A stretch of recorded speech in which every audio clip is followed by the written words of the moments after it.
તો hello guys, સ્વાગત છે તમારા બધાનો પરિવાર મારા વિડીયોમાં. આઈ હોપ કે તમે બધા એકદમ મજામાં છો. તો મજામાં જ રહેવાનું. તો આજે જવાનું છે મારે કોલેજ, પણ એની પહેલાં કારણ કે અથરવાની મજા નથી. આથી ક્યાં જાસ તું?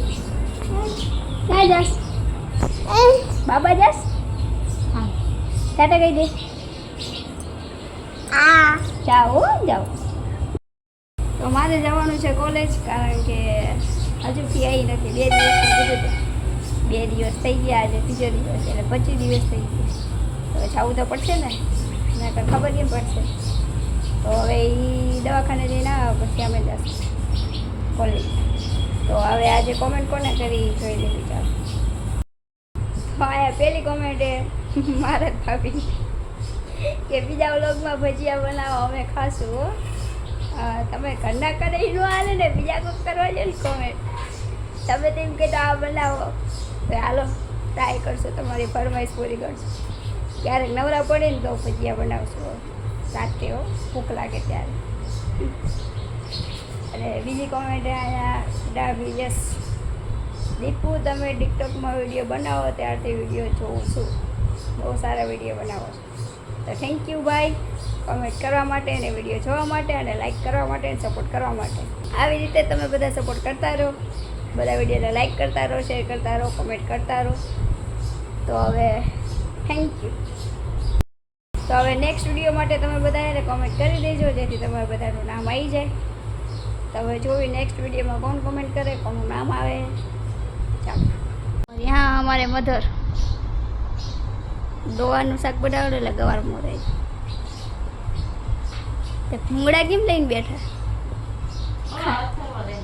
ના ના, ખાવા લાગે. ખાના વાળા કાતા લાગે, જો સાઈડમાં લઈને બેઠા. એ વાત એ સાચી. ગવારનું શાક બનાવવાનું એટલે એ મોરે.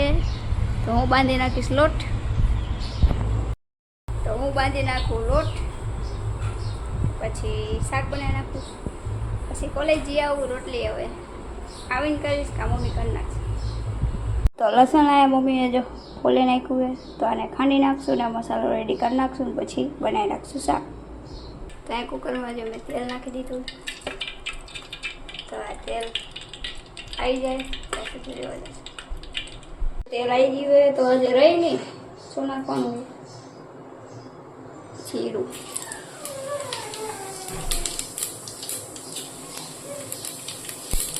થોડીક નાખી દઈશું એ,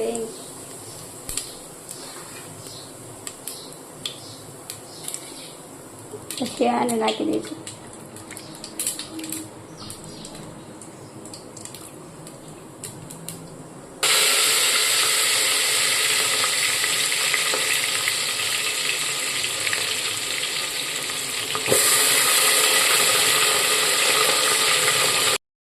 પછી નાખી દીધું અહીંયા પાણી.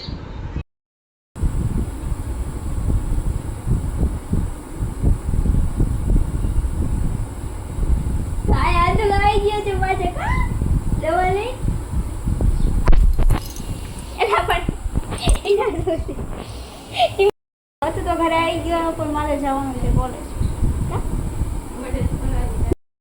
તો હવે જવાનું છે કોલેજ, એના માટે હાર્દિકભાઈ ગયા છે નાવા. તો એ નહીં નાવે પછી જશે. તો હું ને હાર્દિકભાઈ નીકળી ગયા કોલેજ જવા માટે. એ અમારી બેબી લઈ, એટલે કે એક્સેસ.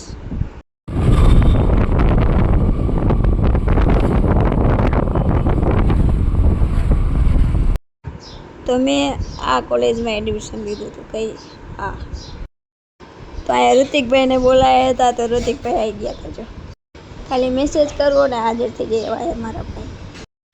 પછી તો આવી ગયો અમારા સુરેન્દ્રનગરનું બસ સ્ટેન્ડ. જોઈ લ્યો તમે બધા, છે ને મસ્ત. અને અહીંયા અમે બસ સ્ટેન્ડ જોવા માટે એટલી વારમાં તો ઋતિકભાઈ જો આગળ નીકળી ગયા. બોલો, આ છે અમારા સુરેન્દ્રનગરનું, જ્યાં તમને બધી જ વસ્તુ મળી રહે ખાવાની, લાયા જવાનું. અને હું તો કેટલાય દિવસે આ રોડ ઉપર નીકળી. એટલે જો કેવા મસ્ત મસ્ત બધા ડ્રોઈંગ બનાવીને જોઈ લ્યો.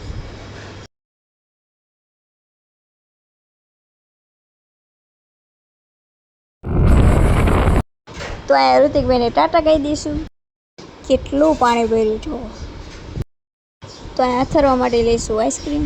આ આઈસ્ક્રીમ કોને ખાવાનો છે? આ આઈસ્ક્રીમ કોને ખાવાનો છે? હે આ તમારો અતુલો આઈસ્ક્રીમ ખા છે કા? આઈસ્ક્રીમ એટલે આઈસ્ક્રીમ કેવો પણ એના માટે આઈસ્ક્રીમ કેવું પડે. છોકરા જોડે છોકરા જેવું બોલવું પડે. પછી તો બેસી ગયા બધા જમવા અને હું હમણાં જ જમી લઈશ. હાર્દિકભાઈ તો જેઠાલાલ જોતા જોતા ખાય. ગાઈસ પડી ગઈ છે સાંજ. હવે થઈ ગયો ટાઈમ કામ કરવાનું. કરશું કામ તો ચાલો આંખ જોતી કાજે લાગી. અને અમારા અથર્વા ભાઈને જો મજા નથી તને બેટા? હે નથી ચડ્ડી પહેરાવું પડે નાની. હા દૂધ એ જીસીબી આવ્યું. હા ત્યાંથી જીસીબી લાવ્યો. તમને બધાને ખબર છે? હા જીસીબી નથી પડે એની પાસે મને જીસીબી કહેવા દે.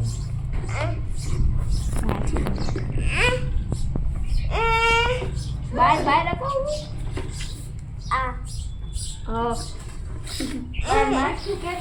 હા જો પડી જવાય. તો મમ્મી કે પડતા કે શેકવાના કેટલા બધા રીંગણા કે નાના રીંગણા તો બાકી તો હાલે તો અલગ ન થાય. તમારું કેવા હાલે શેકવા પડે ના આવે ના શું થાય અત્યારે સીઝન નહીં એટલે ન આવે. તો હું ને મમ્મી મોરી નાખશું ડુંગળી. તો ગાઈસ હવે બનાવીશું ભરથું. જોઈ કેવું બને. બાફેલાનું તો બધી બનાવી. આ કાઢી તો દે રીંગણા બધા. તો બ્લોગ બનાવો હો તો બધું શીખો. લે એવું બધું પહેલી વાર બનાવી ન પણ તું તો મસ્ત બનાવે મારા કરતા તે. પણ મસ્ત બનાવું તો હું શેકેલાનું બનાવવા બાફેલાનું મેં પહેલી વાર. એટલે મેં પહેલી દાને જ કર્યું હતું જીવનમાં બાફેલાનું તો મેં તો અત્યારે જોયું ને તારે સાંભળ્યું કે આવી રીતે હોય ને કમાણા દીમ કે શેકેલા હોય ને આપણે તો વઘારી એમ હોય. એમાં શું હોય આ નાના રીંગણા હતા કે નહીં એ ચારે હવે શેકાય. શું આ રીંગણા શિયાળામાં આવે. આ તો ભઈલો કે ભરતું ખાવું. હા ગાઈસ હવે કરે તો હે પહેલી વાર જો એવું થાય. ભરતું તો થાય જ તે એને કઈ કેમ ન પડે. તો સ્વાદ ફરી ન જાય. સ્વાદ ફરી જાય તો જોઈએ હવે. ઋતુવૈનાનું બધું એવું જ હોય અત્યારે. બધું આવું ઓકાઈ થઈ ગયું છે અત્યારે. તો આવી શું હાર્દિકભાઈને ઈચ્છા થઈ છે. તો આયા મેં મસાલો જો રેડી કરી નાખ્યો. હવે શાક વઘારી નાખશું. ગેસ ચાલુ. એમાં ઓલરેડી મેં જો તેલ નાખી દીધું. તેલ આવી જાય એટલે એમાં નાખી દઈશું રાઈ. તો આ નાખી દીધી પેલા ડુંગળી. ત્યાં થોડું છે ને મિક્સ કરી નાખું.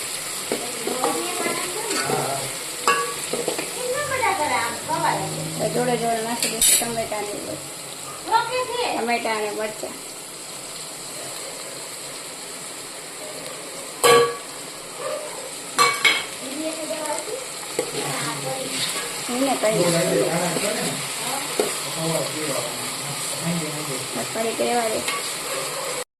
તો આમાં નાખી દીધો મેં મસાલો. તો મસાલાને હવે સરખી રીતે મિક્સ કરી નાખશું. પછી બની જશે આપણું શાક રેડી. નહીં બને હજુ એમાં ફરતાનો ઓલો ચુંદરિયાની બધો નાખી દઈશું એટલે થઈ જશે આપણું શાક રેડી. તો બધા વિડીયોને લાઈક કરી દેજો, શેર કરી દેજો, કોમેન્ટ કરી દેજો. Bye bye.